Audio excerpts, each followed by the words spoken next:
With CardioLog Analytics Teams reports, you can master your ability to improve Teams adoption, collaboration, and engagement levels with CardioLog Analytics advanced reports to maximize ROI. Now, I'll show you our Teams reports, which will help you to understand how your Teams platform is being used. These reports contain several visuals, ready to be quickly filtered by date, office, and department. Let's dive in.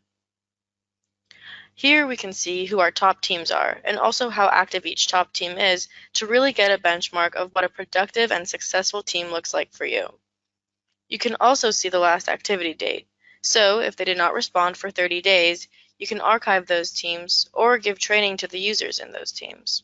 In order to monitor usage, you have to review reports to also understand emerging trends. This access type usage report shows that not many users are using a certain device to access Teams.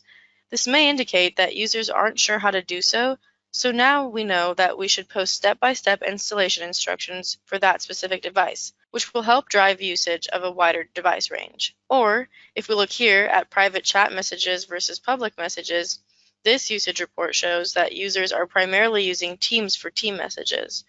But if it was the other way around, then you may want to review your team scenarios because users may be chatting outside the initial teams and channels that were set up.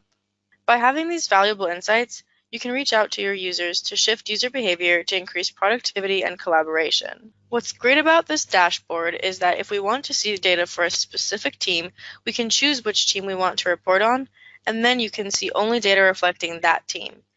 We can also filter by specific channels within that team if you wish to drill down even deeper.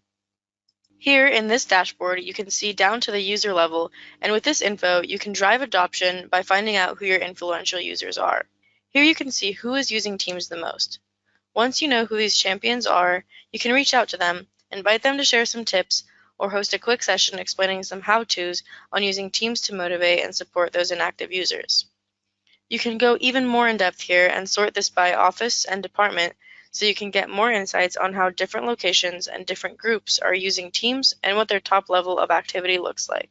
For each team and channel, you can see if they are sharing content in tabs or sending attachments. So if customers want to give training for Teams and we know a specific team isn't sharing content, they might not know that it's a functionality. So when we train, we know where to focus our training.